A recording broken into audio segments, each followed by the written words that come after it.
Today we're going to look at page 6 of the Chapter 5 AP Chemistry Notes on gases. We're going to focus on the kinetic energy of gases. So let's suppose that we had 1 mole of carbon dioxide gas at 25 degrees Celsius, which is room temperature. So let's suppose it was right about here, and this was CO2. Kinetic energy depends on the amount of moles of the gas and the temperature. So let's suppose that we have this situation. We would take kinetic energy equals 3/2 times R, which is the 8.31 joules per mole Kelvin R. It's actually equivalent to 0.0821 liter atmospheres per mole Kelvin, which you could derive this, but it's a different unit for energy.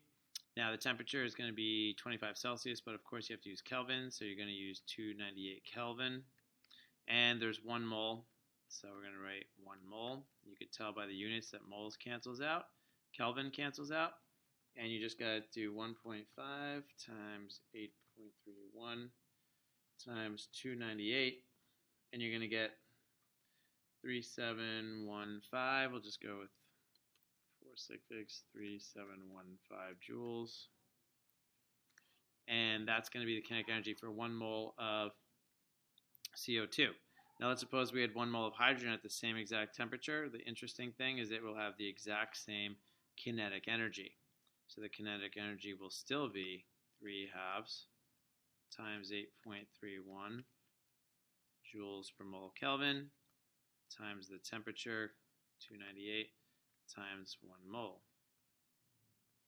So when you do that, again, 3715 joules. Now, if we take a different amount of hydrogen, let's say we take 2 moles of hydrogen gas.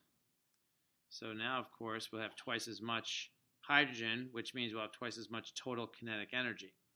So that's going to be 3/2 times 8.31 joules per mole Kelvin times 298 Kelvin times 2 moles. Again, you could see your units are canceling out in every time. So moles, moles, Kelvin, Kelvin. And you're left with joules. So of course it's going to be double, so 7430 joules.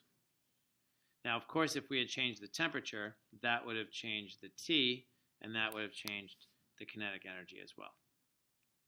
Okay, we're going to move on to root mean square velocity. Root mean square velocity basically just means the average speed of a molecule.